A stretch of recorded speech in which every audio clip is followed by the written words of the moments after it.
Hey guys, I'm Unblessed Data, and welcome to another review. This time we have The Walking Dead, the new episode, Dead Weight. We're getting right into Season 4 now. Only one more episode and we have the season midway break, so that's coming up. But this episode is pretty different. Again, it was the same as last episode, where basically it just focused on the governor, what happened to him after Season 3, and what he's going through, and basically all that. While Rick and all them are in the prison, what is the governor doing? Well, we get the answer. And this episode really led up to a big thing next episode, and since it is the mid-season break, there's going to be some explosive, high-acting action. So, we're all waiting for that. But, before I get right into this review, just want to let you guys know it will contain spoilers, so if you do not want to know what happened, watch the episode and come back. So, overall, I thought this episode was pretty good. I really enjoyed this story arc episode about the governor.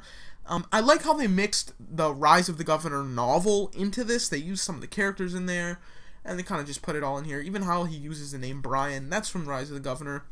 But overall, really cool. I know a lot of people disagree and say it was kind of stupid, kind of boring, didn't like it. But I think it has its moments, especially the chest moments where the governor talks to Megan about, you can lose all your men, but you can still win the war, which is kind of what the governor is in the situation right now. So, right off the beginning, Martinez finds the governor in his little hole there. He brings him up. We find out that he has his own little group, and he's kind of like the leader, so everyone follows Martinez. But it's a small group. They don't really have anywhere to go. They just have trailers everywhere, kind of right in the open. Like, walkers can just walk right in and kill them. Similar to what was in the beginning of The Walking Dead, where, Rick's little, well, not Rick's group, but the group had their little campsite, kind of like that. So Governor's still together with Lily, and he's saying I want something better, maybe we should just leave. And again, I think this is because he just wants to get away from Martinez, because it reminds him of his past, really. So he's kind of just wants to move on. He wants to redeem himself, but can he? That's the big question. So they go on a supply run, Martinez, the governor, and these two new people we meet. Now, one of them is a tank operator, and we find out that they actually have a tank at their little camp. And that kind of alludes to what happens in the comics, because in the comics, the governor drives a tank right into the prison.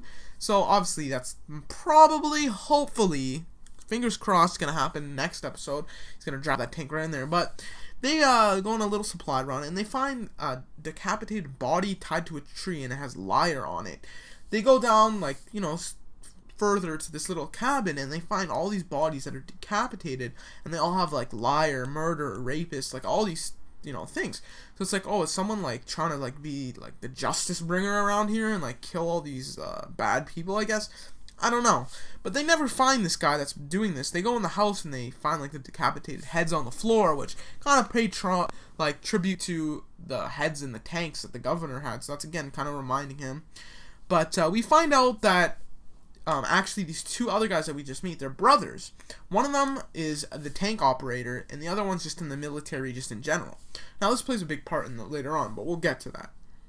So all of a sudden we go to the scene, and Martinez and the governor are playing golf. They're just shooting some golf balls off the top of this one of the trailers. He's just talking to him, being friendly, just saying don't worry about your past and all this. All of a sudden, governor just smashes Martinez on the head with a golf club, and throws him into the pit that he was in originally, and he kills Martinez. Martinez is dead now. Now, why would he kill Martinez? And the bigger question is, I thought he was trying to redeem himself, go on the right track and everything with the little girl now, Megan and Lily, what's going on here? he just flipped around again? That's kind of unbelievable to me. I mean, if he was really trying to make himself a better person, why did he go with, Lily and all of them? I don't know, it just doesn't make sense to me. It's kind of unbelievable on my part. But, if he was just still this sick, demented person, and he was just, covering up and, pretending to be nice to the three girls, I guess it makes sense, but still, it's kind of stupid in my opinion. But he kills them, I guess, and like I said, it's probably because he doesn't want people to know about his past, and Martinez is the only one there that knows about his past, so he's kind of, securing his position as, not knowing anything about the past for anyone else. So after that, basically, because Martinez is dead, the two military brothers are in charge now. They just tell the whole group that Martinez got drunk, stumbled into the pit, and died. So, again, the governor and these two military brothers, they go on a little supply run by themselves again, and they find another camp. Now, the tank operator, he wants to just invade this little camp, rob them, take everything, and get out. But the other brother doesn't want to, saying, let them be themselves. Like, we don't have to cause any trouble. Let them just go. So after they come back, after their little supply run on their own, they decide not to invade this little camp. But they turn back and they find that everyone's dead in the camp, and they didn't do it. So who really is it? We don't know. It's another unanswered question, but I guess that kind of links back to the cabin they found, like who did that also. Maybe the same people, who knows. But I really liked this aspect of these two military brothers, kind of like two sides of a coin. One was like the good, like, okay, we gotta do the right thing. The other one's like bad, let's rob him and kill him. So that was kind of cool. So after that, the governor goes back to the little base with all the people and everything. He decides, you know what, let's get out of here with Lily and all the girls and Megan and all that. Let's just get out of here. It's not safe here. Let's go. They try to go, but all these walkers are stuck in the mud, like blocking the path. Really crazy scene right there. There are a bunch of walkers in the mud. It was really cool with the headlights shining on them. Really cool scene. So he drives back, it's like, okay, we can't leave. So the governor's basically like, alright, I'm just going to take over. So he goes to one of the military guys, one of the brothers, and this is the nice brother that's like, leave him alone, don't kill him. And he kills him right on the spot. So he goes to the last guy, the tank operator, and he just points a gun at him, and he kind of just talks to him for a while, and is like, you're doing the right thing. We should have invaded that camp. And he's like, kind of saying, like, I killed your brother, but I'm not going to kill you. You're going to help me. Because we kind of, like, think alike. That's basically what he's saying. And he lets him live. So I have a problem with this. How would the guy, the tank operator, be okay with him killing his brother? I don't understand how he would just be like, man, whatever. I'll help you. Like, that's kind of stupid. Again, he was threatening with his life, but still, like, I mean, he killed your brother. That's kind of unbelievable in my mind, but whatever. So the governor's basically in charge now, and then all of a sudden, a walker goes after Megan, and, Megan's crawling under a trailer, like, help, help. The walker's pulling at her legs, and the governor comes up, shoots him, and saves her. And basically, that's how the episode ends.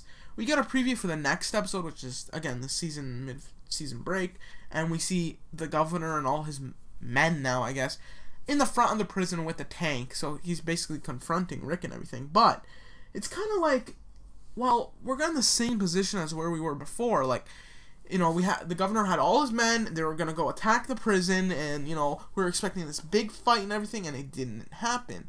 So it's like, well, they're setting up the same thing again. If they don't deliver, it's gonna really be disappointing. But I guess that's just my opinion. But overall, I thought this episode was pretty good. Next episode, I hope is crazy. I hope it goes over the top and, impresses me. But I don't know. We'll see. What are your thoughts? Leave your thoughts in the comment section below. Don't forget to rate, comment, and subscribe. And I'll talk to you guys later. See ya.